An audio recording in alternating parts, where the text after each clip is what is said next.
John makes a statement, very popularized, but he says, everything rises and falls on leadership. And then he follows that up with another quote that he's infamous about, and that is, leadership is influence, nothing more, nothing less. I will tell you, it's not your environment that makes you a leader.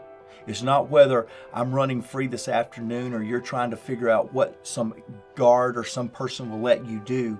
That's not what makes us a leader. What makes us a leader is if we can take the life that we have and by influence, and that influencing others, begin to make a difference in the life of another person. Let's go! Have you or someone you know had your life turned upside down because of your past? Of course I have. Everyone does background checks now, which makes it hard to bounce back. What do you believe? I believe your background shouldn't hold you back. It should pay you back. This podcast will inspire you, motivate you, and inform you with everything you need to rise above your past and not be afraid to say, go ahead.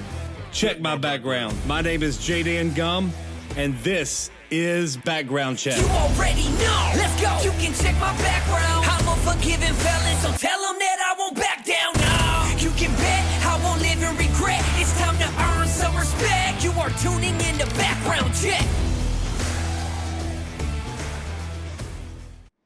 Hey everyone, welcome to Background Check Podcast, where we believe your background shouldn't hold you back, but it should pay you back. How are you making that background that you went through pay you back today? Welcome Pandoverse and everybody out in the free world, but also general population, G5, SEG, everyone who's listening to this. We got a special surprise for you today. You can tell we're not in the regular Background Check studio, and we have been doing the 15 invaluable laws of growth with my buddy Tuan.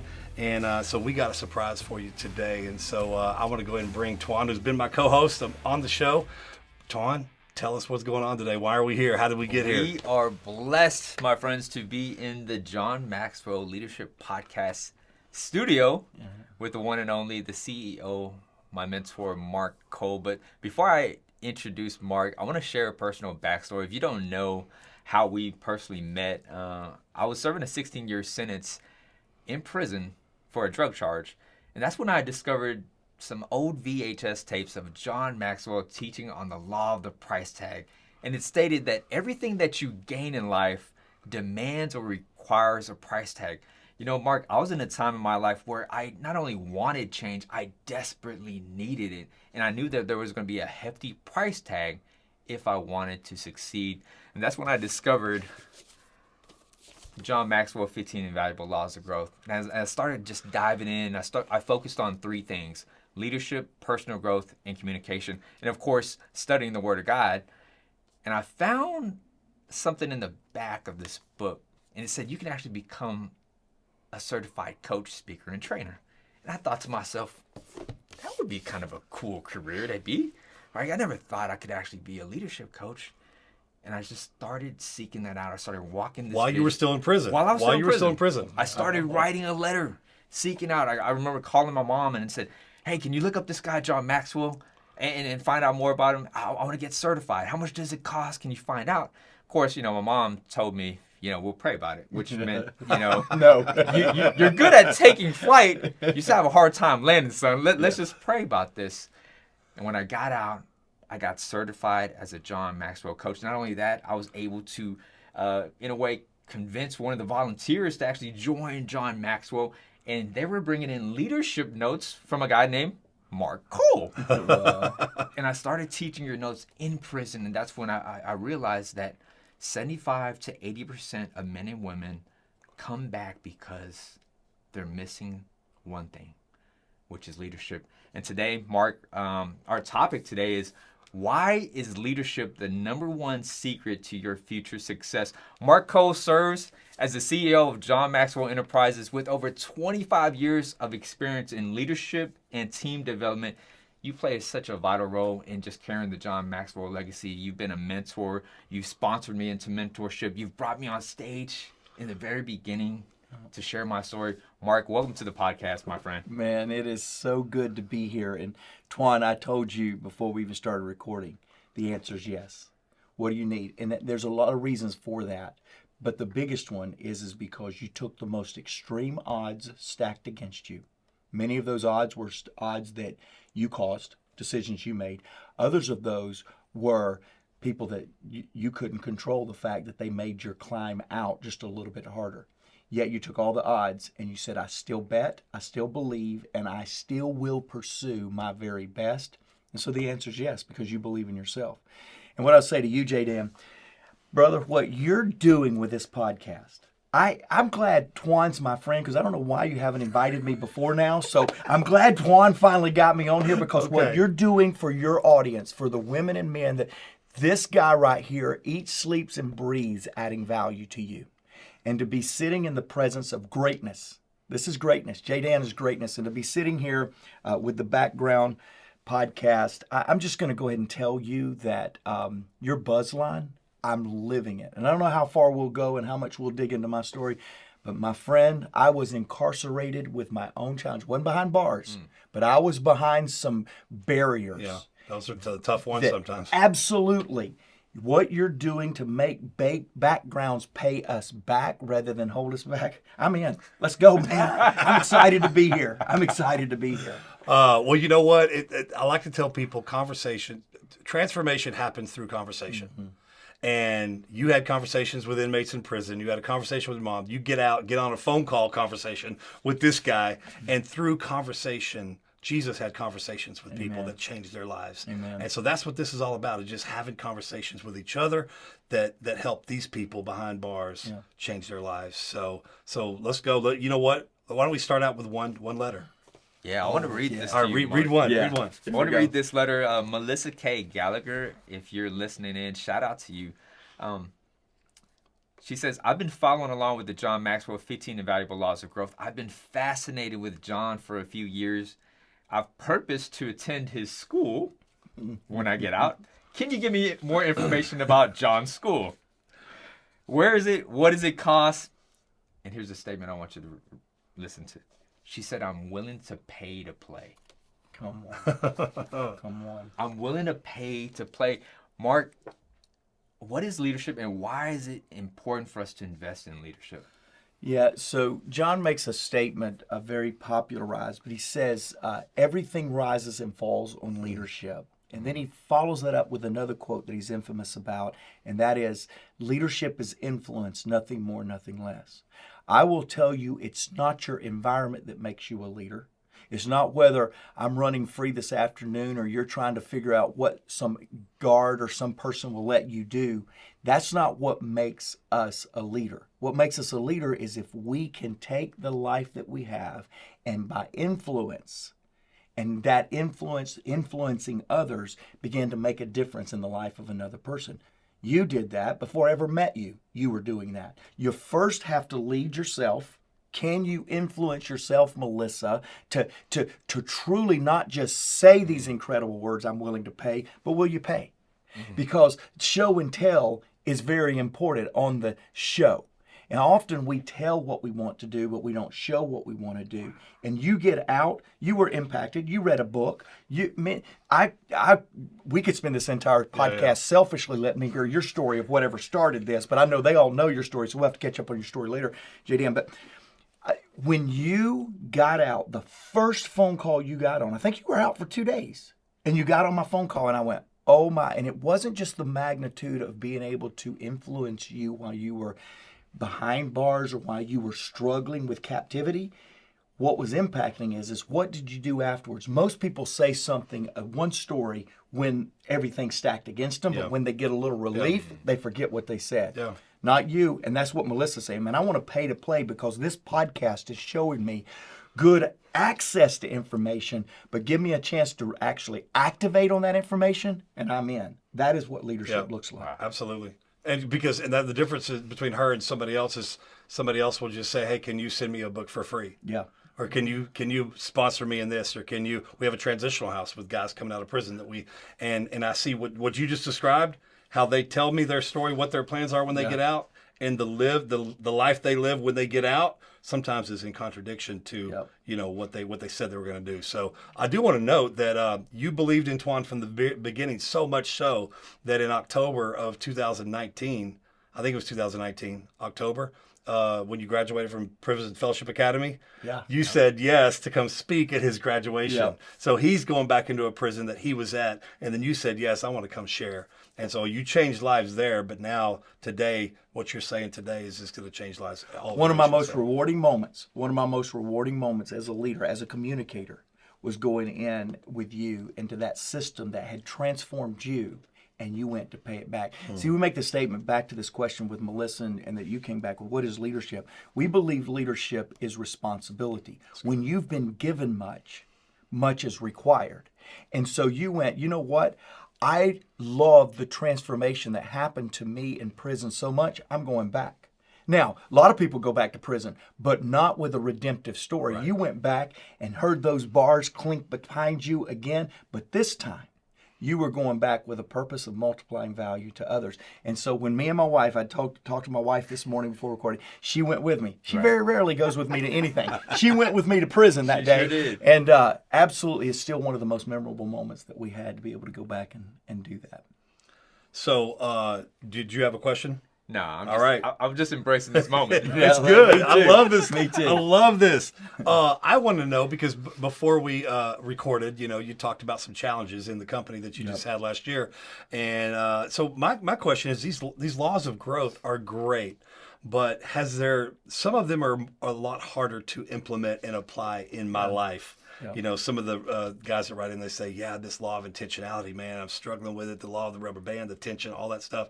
So has there been a law that you've struggled with applying to your life? And if so, how did you finally get it to where, it's just second nature for you? Yeah, I think you mentioned it. I think the law of the rubber band is one of the hardest, and here's why.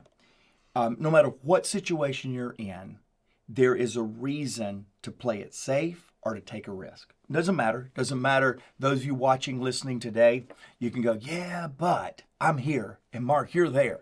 Yeah, but I know where I'm going to be sleeping tonight. Mark, you have no clue because somebody tells me what plane to get on and what car to get in and what hotel to go to. And we look at others and we say, wow, if I could just, that stretch, then I'll get there. Here's what I found. The law of the rubber band is about capacity at the moment. And I want to be stretched. And then what I do in my humanity is once I've been stretched and I make a step, I make a decision that I never thought I would make, I want that to be the switch that flips in my life for the rest of my life. So good. And what I found is the rubber band expands. Then when it's time, it'll expand again and expand again. And oftentimes I will stretch myself once and feel good about it. Yeah. I'll stretch myself again because the first time was so rewarding. But what I've understood is the law of the rubber band constantly makes us have to stretch. And here's why. Growth is an infinite game. You don't grow to freedom. Once you get freedom, you have every temptation to get into captivity again that you have while you're in captivity. Wow. I'm a CEO of a company. It's taken me 10 promotions in the same company to be able to say today that Where'd you start? I started as an entry-level telesales representative that was just picking up the phone and asking people to come to a John Maxwell event 70 times a day. So like the phone calls I got before. That's exactly right. That's I was the obnoxious person that you wouldn't call back, J. Dan. Why didn't you call me back? That comes up on spam. That always comes up as spam. I was the spammer. I'm the spammer. And so I did this for 3.5 years. That was my deal. And every day I would come in and have to stretch myself. Well, guess what? I'm still practicing the law of the rubber band 24 years later. Wow. In the next couple of weeks. I will be 10 promotions later, the CEO owner of an event of a company that I started as an entry-level telesales representative. The law of the rubber band absolutely never is eradicated. You've got to constantly stretch yourself. And some of you are just getting into this prison, can't make your own decision of what you're going to eat and when you're going to eat. Some of you have been here for a long time. All of us needs to practice the law of the rubber band. Every one of us. Now, let me give you one more thought. The law that was the most impacting for me is the law of intentionality.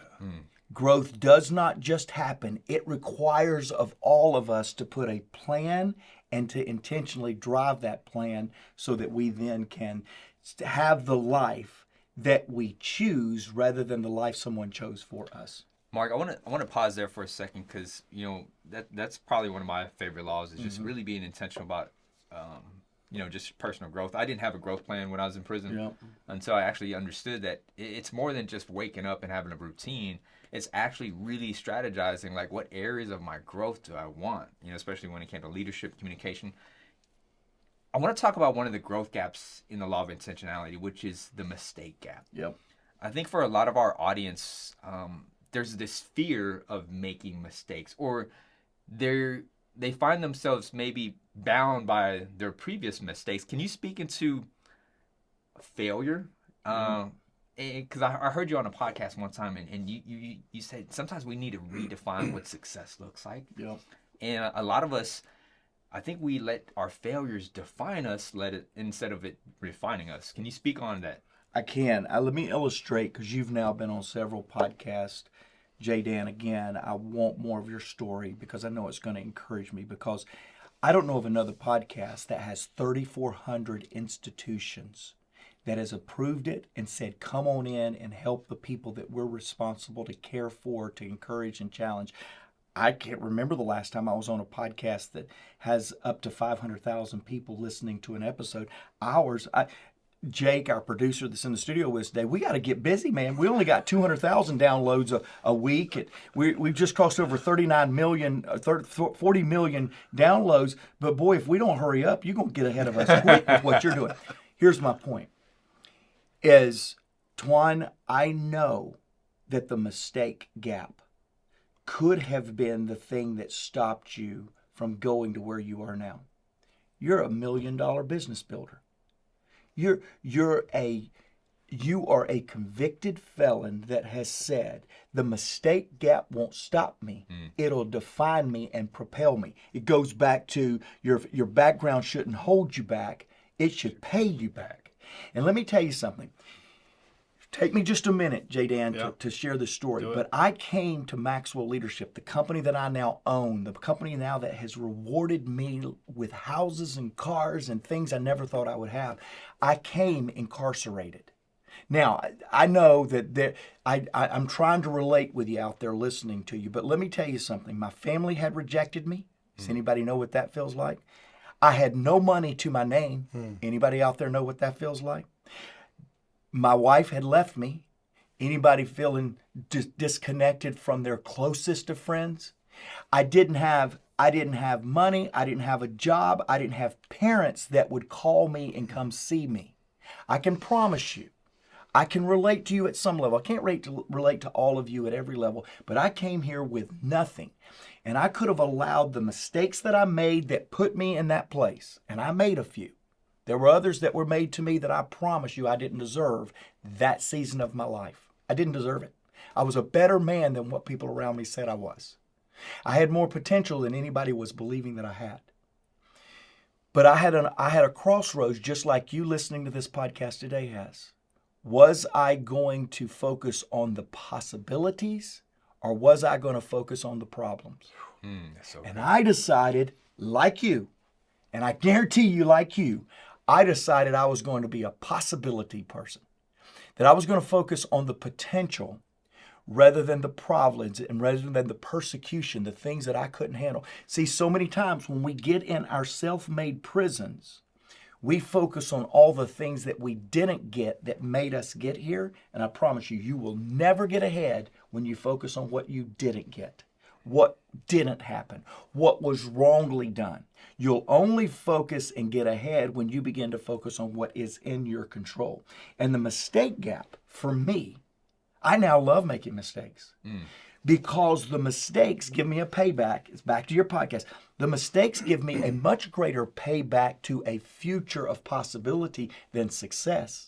It was Steve Jobs, for those of you that don't know, invented Apple, or grew Apple. I don't know that he invented it, but he invented most of the things that we now know as Apple products.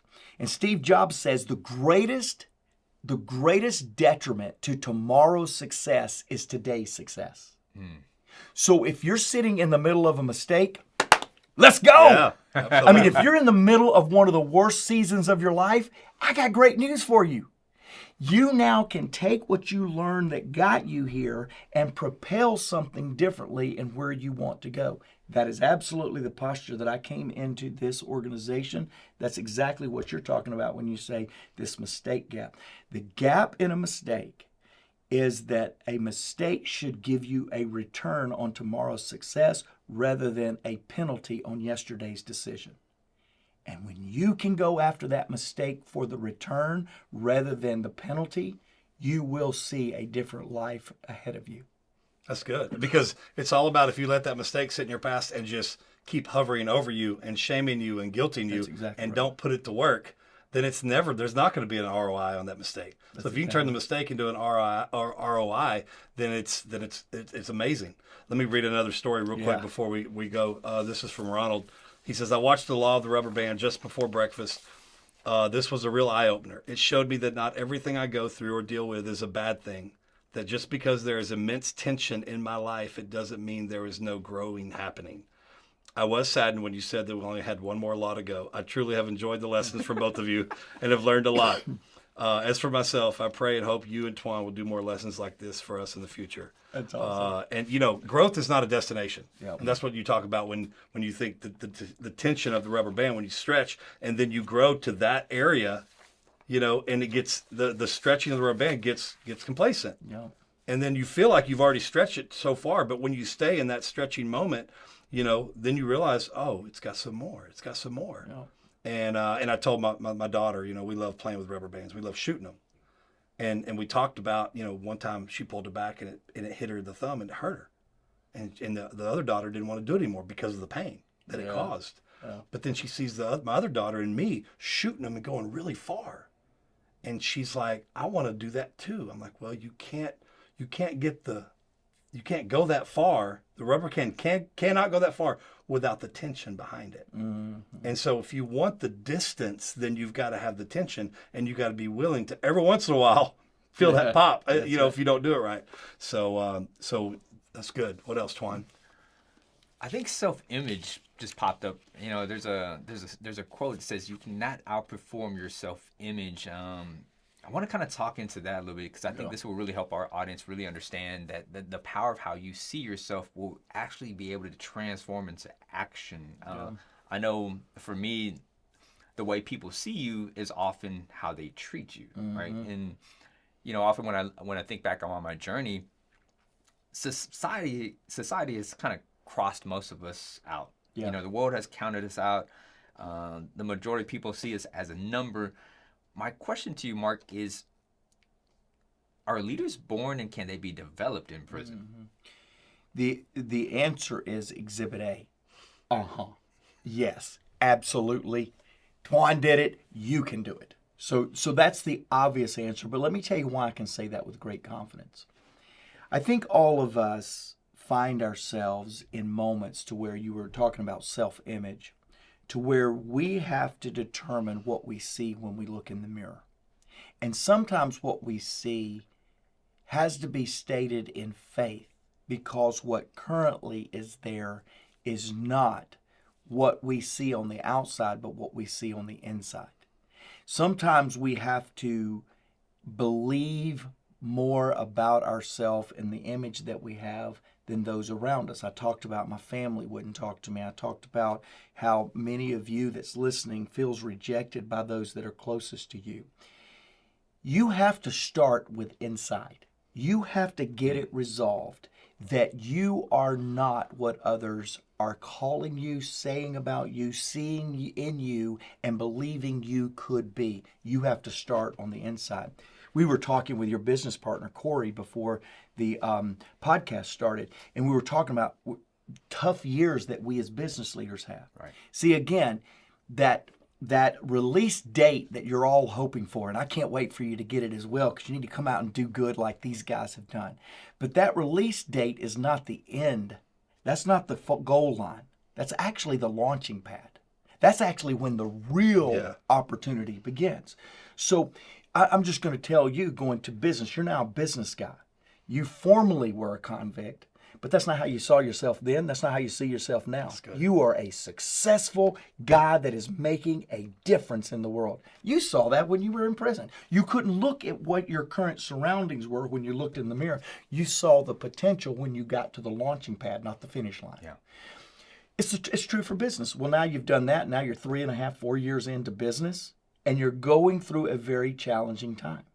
And you have the opportunity to, how are you going to see yourself? Last year, 2023, one of the most difficult leadership years of my life. For 9 months, I saw myself as a terrible leader. Now, I started as an entry-level telesales representative. 14 years ago, when John Maxwell asked me to be his CEO, I was running 3 companies. Their total revenue of those 3 companies now is less than the revenue of our smallest company, and I now run 7 companies. Wow. So aggregate the 3 companies I was becoming CEO of 3 years ago, add it all together, and it's still smaller than the smallest of 7 companies that I now run and own. And yet last year, in the middle of all that success I just told you about and squared my shoulders and says, look at me, I'm bad, I'm awesome. Last year, for 9 months of the year, I told myself how terrible I was, how bad my leadership was, how I didn't deserve to be leading, all of these lies. And it was in month 10, as I was telling you guys about before we started recording, that I'm telling you, physically this happened. Now, there was a couple of incredible God moments that only God could get through my thick skull that led up to this. But I can remember, 1st of October, I looked at myself and said, I don't care if I fail as a business leader or not. Tons of business leaders fail, mess up.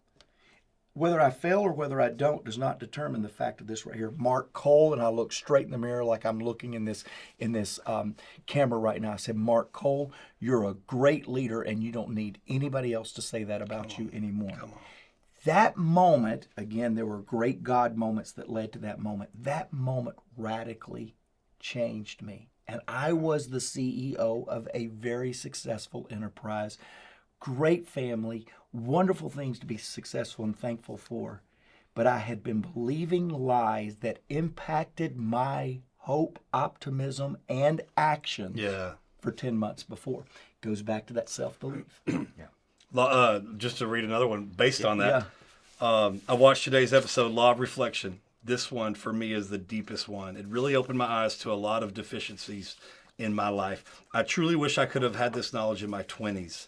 Wow. I wish to reiterate that I appreciate what you and Tuan are doing for us with this teaching and these lessons. The impact that these instructions are having on me can only be described as God-filled and God-inspired.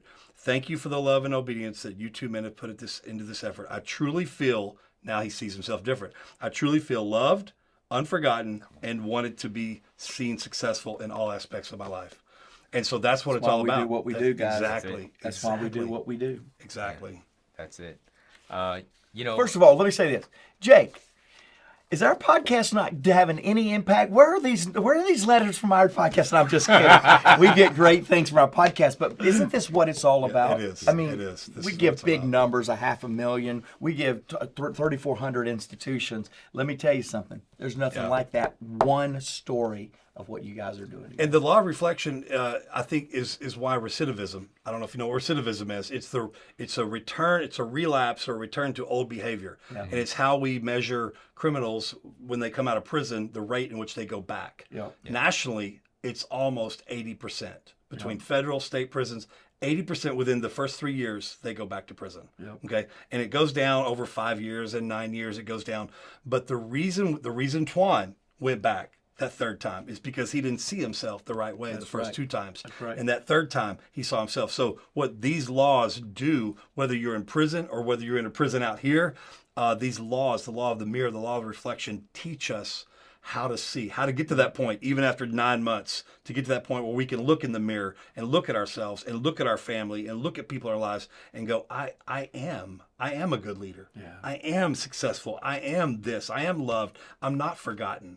You know, and that's what it all, it's a big turnaround. That's where it turns around for everybody. So that's important. The law of reflection is huge in reducing the recidivism rate. Yeah. And so the fact that you're talking about it now and you're relating to them more than you know, more than you may realize, you're relating to whether they're in general population, whether they're on life row, which is what a lot of the death row people call themselves, that they're on life row. We're not on death row. They don't even see themselves as on death row. They see themselves as being on life row. That's awesome. So it's even helping them. You got another one you want to read? Actually, I got a letter from a friend of mine that's on death row. Wow. Okay.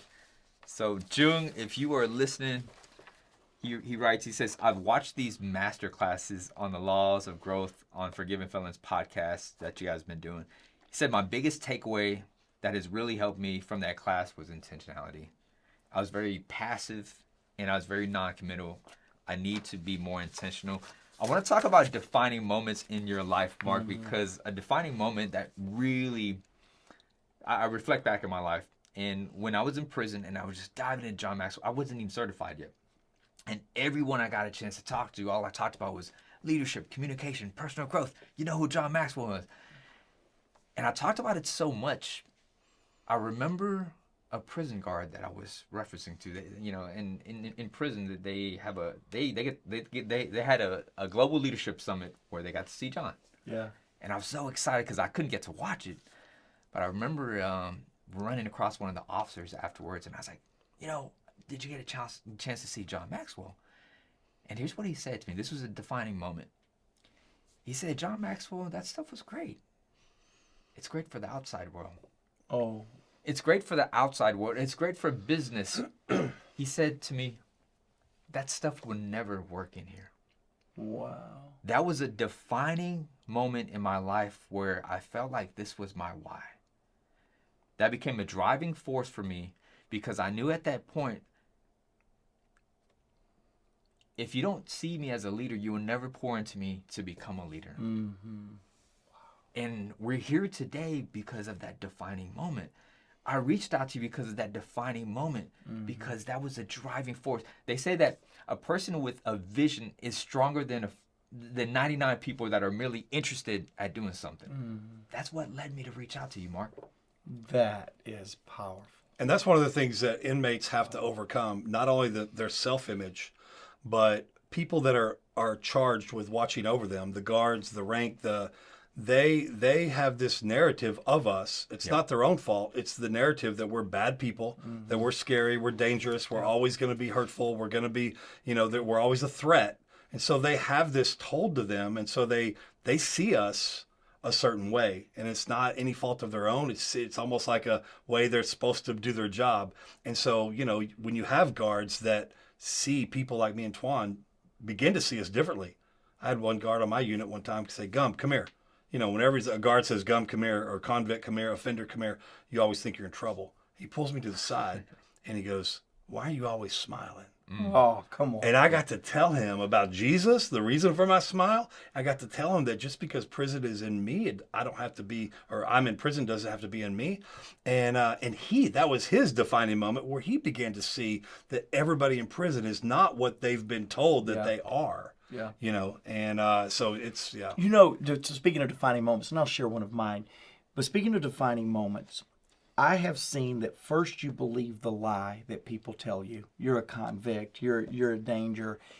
First you believe the lie, so you have to disbelieve the lie. That's the first thing you have to do. You have to go, I refuse that. I rebuke Write that down. I refute it. I'm not listening to that. That was a lie. There may be components of that is true about my behavior, but it's not who I am.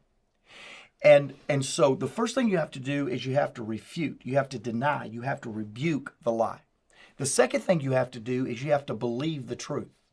You can't rely on somebody else. You can't rely on Dan or Tuan to be your word of affirmation or word of confirmation. It's got to come from within. You've got to believe it, and then you've got to affirm it. And that's when others start saying, why do you smile so much? What's going on? That was an affirmation of what you already knew. Right. I am redeemed. I am saved. I am not the old man anymore. And now you could smile because of something you saw in yourself. That's true for every one of us. For me, the first John Maxwell book I read was when I was 17, and it was a book called Developing the Leader Within You. Powerful book. I knew at 5 years of age that I was destined to lead. Now, I didn't know it was called leadership. I thought it was telling people what to do and getting great joy when they did it. Right. I was the baby of 5. I can remember telling my older siblings what to do, and when they would do it, there was such a sense of satisfaction. Well, at 17, I read this book of John Maxwell saying, develop a leader within you, and I went, oh, that's what's inside of me. I am to be a leader. And then, like so many of you listening in, like all of you, not so many of you, every one of you in the general population, incarcerated, a prison guard, or somebody that's never got caught. And there's a lot of us there.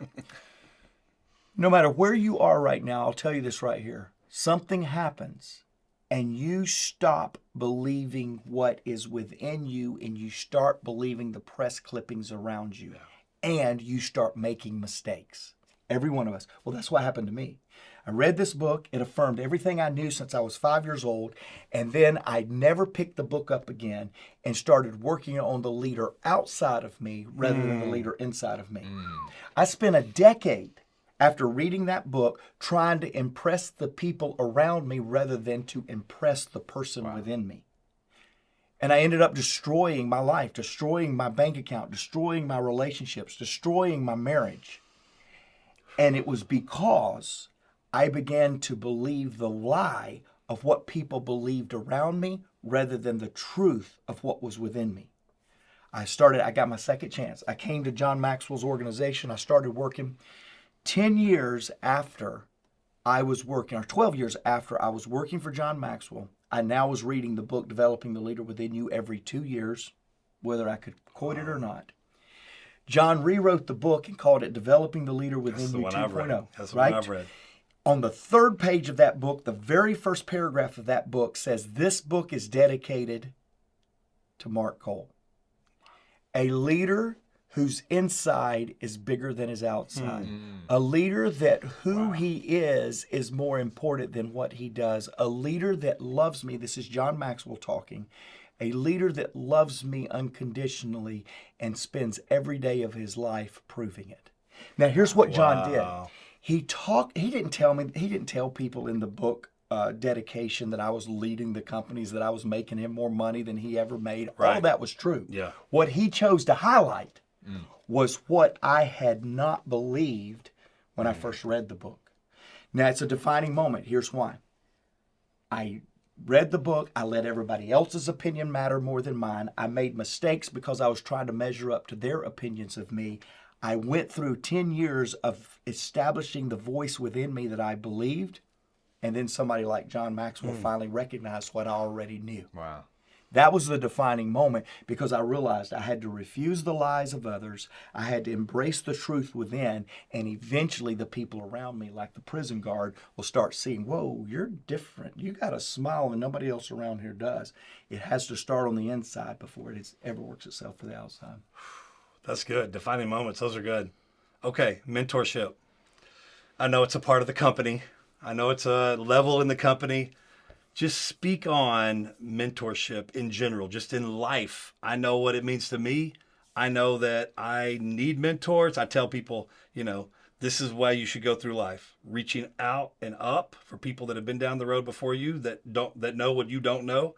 But then once you get all that, it needs to funnel to somebody that's sitting right where you used to be. That's right. So speak on mentorship and how it works in the company, but also how it works in personal life and why it's so important. Well, let me talk about how it works in personal life first, because we certainly built it as a product offering as the company, because it is a principle that whether you pay for it or you get it for free or you don't have it, the principle is the same. All of us need somebody that will check in on us to help us develop the greatness that's within us. See, I believe there's a difference in a coach. We have a lot of coaches in mentorship. Let me define what I believe is the difference between coaching and mentoring. Coaching is somebody smart, somebody with a lot of experience, develops a plan, and they coach you to perform according to that plan. A football coach, a basketball coach, even a life coach. They develop a plan, sometimes with you, and they coach you toward that plan. A mentor does not come to you with his or her, the mentor's plan. They come to you with competence and questions and inquisitive nature to help you pull the plan that's in you into a plan, and then mentors you to live out that plan.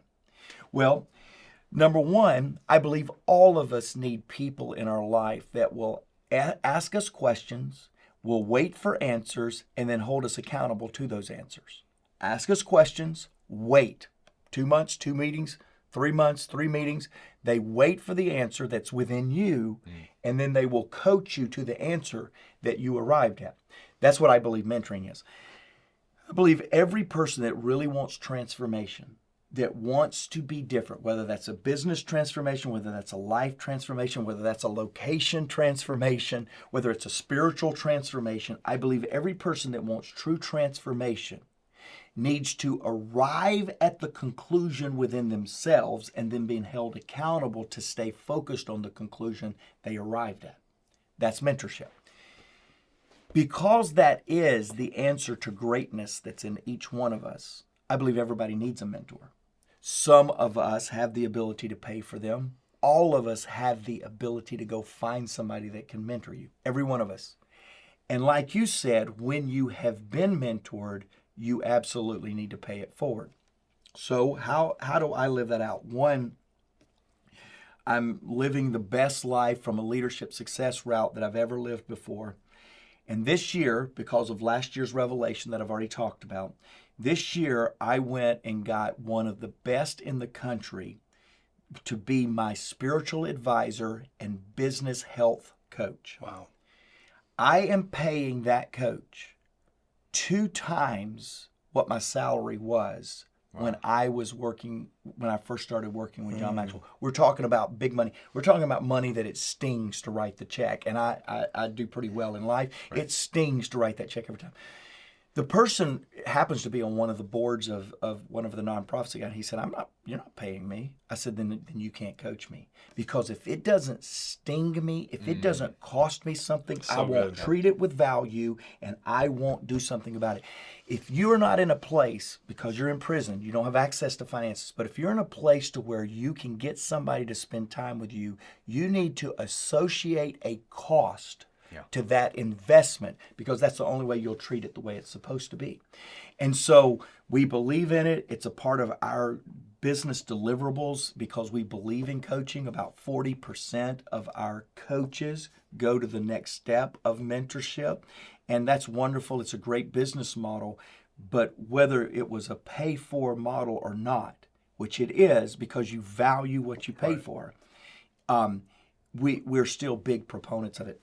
To this moment, right now, John Maxwell, I can tell you 3 people that are mentoring him in an area he's growing right now, and he's pretty successful, and he's 77, written a lot of books.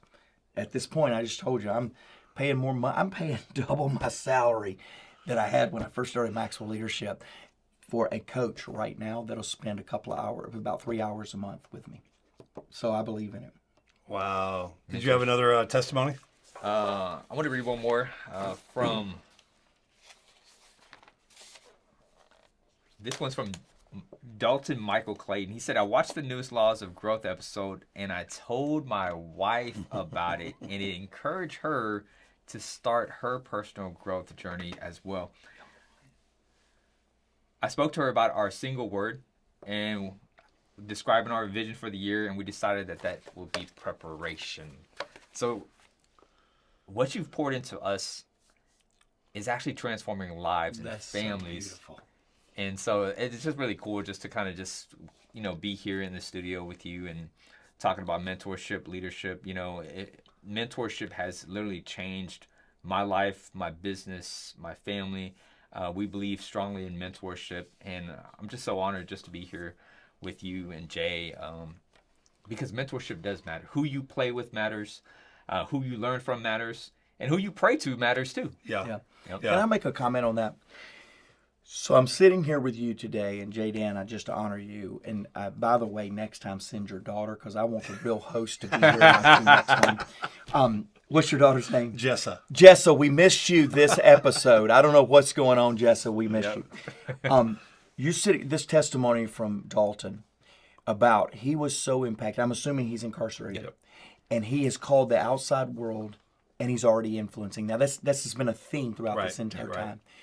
Dalton has been exposed to what J-Dan and what Tuan is doing, and he's now paying it forward in the phone call that he gets back home. There's nothing better than this right here. Absolutely. Guys, because let me tell you something. We're talking about 15 Invaluable Laws of Growth, this book that John Maxwell wrote that you guys have been studying for several weeks now. And Dalton, I'm going to talk to you, but I'm going to talk to every one of you that have somebody at home. Because isn't it true, we spend more time talking about the vacation we're going to have as a family than we do the life we want to live as a family. In other words, me and my wife, we built a home. We built a home about 6 years ago that we're living in now. We built it, we designed it, we went through it. And the miracle is not the beauty of the home. It's a really nice home. I'm so grateful for it. I love our home. The beauty is not the home. The beauty is not that we both like it. The beauty is we're still married and we built a home together. Because that is no joke, okay? It's no joke to try to design a project together as a married couple and stay married through the entire thing. That's a miracle. You'll experience that one day. You will. You'll get there. You will. And so it's a remodeling. Whatever you do this thing, and there's so many opinions. I did not know there were 52 shades of white that you could put on a wall. I didn't know it. And more than that, I didn't know that it mattered that I cared which one it was. Because if you just step back and go, I want you to pick it all. No, I want you to be involved and make the... Exactly. It happened to me, JD. And she said, hey, what color do you think? And I said, I think I like that one. She said, oh, no. I didn't mean that one. I got smart. And I said, well, which one do you think? And she said, well, I like this one. I said, me too. I love that. She said, but I don't like that one anymore. I was so confused. Here's the point. We spent 18 months working on this house. 18 months. Plans, building, getting it all right. And there were so many conversations about it. It's about all that we talked about. We try to get a family vacation with our kids and grandkids every year. We talk about it every beginning of the year, the middle of the year, we talk about it. And yet I found early in my marriage, Dalton, this is to you, that me and her never talked about the life we wanted to live and the growth we were willing to take to get to that life we wanted to live. We didn't have those conversations. And yet Dalton is sitting here saying, hey, honey, I'm so impacted by J-Dan. I'm so impacted by Tuan. We got to get a word this year. We got to get a focus. Yeah. Podcast listeners, I'm so proud of your host. I'm so proud that you let Tuan come in. That was a good move. Everybody's testimony. What you and your daughter is doing is brilliant every single week and how you're impacting people. I'm honored to sit in your presence today. The real test of the success that these guys have brought to you during this series is what are you going to do with it? Yeah. Are you going to begin using intentionality to build a plan to get to the life you want to live? Are you going to wait till you get out before you reestablish that relationship is broken? Or are you going to get intentional right now with that relationship that's broken and have a plan to go do something together? And what Dalton is saying, I'm not waiting. I'm calling my wife. We're going to get on it, and we're going to have a life that we wanted to live. All right, we are wrapping up, but two things I wanted to do before we closed. You kind of already addressed one, which I know John Maxwell always says, great leaders ask great questions. Yeah. and I was going to ask you to talk about like the greatest question we could ask, but you already just had them asking several questions themselves. So I'm going off that. But I always have this thing with when I write an email or when I do whatever, end with joy. So I always Jessa always tells a joke, a dad joke. And so I have a question. There's a lot of numbers in John's book titles. They're all odd. Mm-hmm. None of them are even. Yep. What is that all about? But this is a good question. This is a good question for great leadership. John, for years and years and years, believed 21 laws, 17 laws, 15 laws. John believed that odd numbers would stick more than even numbers. Okay. That odd, just even by its word, it just kind of stands out. What he did do in the last book, right before the book that's coming out in 2 weeks, what he did do is he did the 16 laws of communication. Yep. Okay. And what he did do, but this is funny, he said, okay, I've written enough on odds. I've got to go even on this. And I said, but what if there's an odd number of laws? He said, well, then we're just going to kill one of the laws or we're going to find another one. But he said, here's why. Communication is so important that it needs to stand out from the rest of the crowd. And so he did that for the same reason he did odd for years, is because the even would stand out in his library of books that he's written. Wow. What do we do to stand out? That's the question. That's good. I like it. All right. Well, thank you guys for listening all over, inside and out. And thank you, Mark, so much. Thank you, Tuan, for asking Mark and having that avenue and being who you are and bringing value to our show. And just all the other people you bring value to. Mark, I would be honored. We always end in prayer. Can you pray us out? Father, I don't know how to pray before I rejoice. I have to rejoice, God, in what you have done through J. Dan and his ministry. What you have done through the work that he and his family do to add value to so many people. God, I don't even know how to ask you something without saying, wow, you've already done the unthinkable. Because you've taken J. Dan from an incredible journey of difficulty to a great time of triumph. So thank you.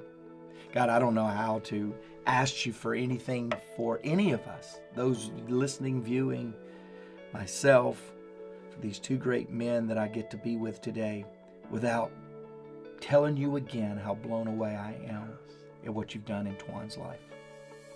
His marriage, his business, what he has done to turn it around. God is great in and of itself. It's great that he has a wonderful marriage. It's great that he's making more money than most of us would make in a lifetime in a given year. All that's great, but God, the turnaround is what's so great. Yes. The testimony, the inspiration, what looking to Tuan does for people that are in a desperate situation. So God, before we can make a request, a petition to you, we have to pause, acknowledge the greatness that you've already done in this group.